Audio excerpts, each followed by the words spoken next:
Hindi pwedeng tinuturo-turo nyo kami. Hindi nyo pwedeng sinasabi, makinig kayo. Huwag kayo nagpapalusot dito, ha? Sinasabi nyo, yung letter na sa inyo eh. Tapos nag-break kayo. Double jeopardy, hindi pwede yun. Sorry, hindi po kami papayag nun. Huwag nyong sasabihin na nag-break kami, kaya hindi napasa yung hiniling ng DOE na congressional approval. Hindi po, sir. Simple question.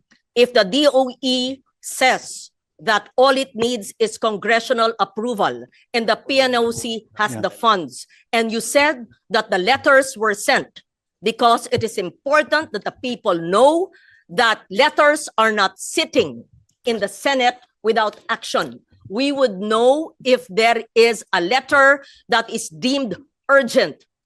Kasi wala ang inyong DOE secretary eh. Wala dito eh. E nandito siya last week. Sinabi ba niya sa chairman ng Energy? Sinabi ba niya sa leadership sa Senado? Wala. Ang kanyang linalabi yung biofuel. Sinabi ba yan? Because this is so urgent. It did not come from us. It came from the DOE. May I just know the date? Sir, I know you're a technical person and you seem very knowledgeable. I just need to know, it's an admin matter. Can we kindly put on record after this presentation, Mr. Chair, just bear with me, so that hindi ang itsura nakapending sa Senado, tapos sasabihin nyo, kasi po nag-break. Excuse me, hindi po nag-break ang Senado na hindi inaaksyonan ang hinihiling ng executive. Dalawa ang inyong hiningi. Excise tax, napasa namin. At sabihin nyo on the record, kailan nyo mai-implement yan, at ang gulo ninyo. Sinabi nyo, excise tax, kailangan urgent. Nung napasa namin, sinabi, we will see. Yan, galing sa inyo yan ha, kung gagamitin. Tapos, the next day, sige na nga. Ano ba? Ano ba? Kailangan ba? Hindi. It was deemed urgent, napasa, tapos pagkapasa namin, we will see. I'm quoting the executive, nanggaling sa inyo yan. Tapos ngayon, gagawin na. And cite the impact, mararamdaman pa. Yun ang sabi ng chair no, ni Senator Pia, ano ang ramdam sa pagbaba o pagkaltas ng excise tax? Yung biofuel, maraming concerns sa mga coconut and sugar farmers. Pero itong sinabi niyong low-hanging fruit, congressional approval. Tapos nagsabi po kayo, sir, with all due respect kasi po nag-break. Hindi po magandang pakinggan yan. Hindi po mag-break ang Senado kung sinabi niyong kailangan ng congressional approval ang paggamit ng PNOC ng kanilang pondo.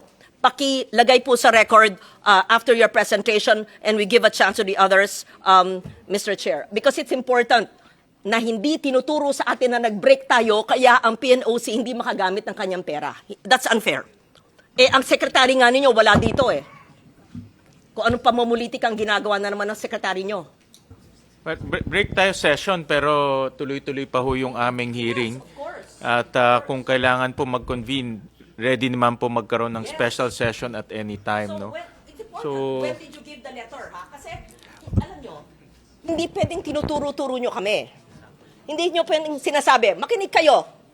Huwag kayo nagpapalusot dito, ha? Sinasabi nyo, yung letter na sa inyo eh. Tapos nag-break kayo. Double jeopardy, hindi pwede yun.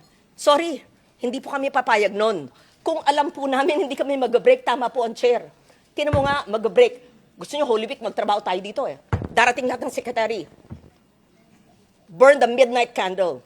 Walang labasan sa kwarto hanggang hindi nakita ang pagtulong sa lahat ng tao. Pero wag niyong sasabihin na nag-break kami, kaya hindi napasa yung hiniling ng DOE na congressional approval. Hindi po, sir. Hindi inyo kasalanan yon kasi wala ang inyong sekretarya. I can't think of anything more important than this hearing convened by the chair. And if the other cabinet members are here, why could the most important department not be present? Thank you, Mr. Chair.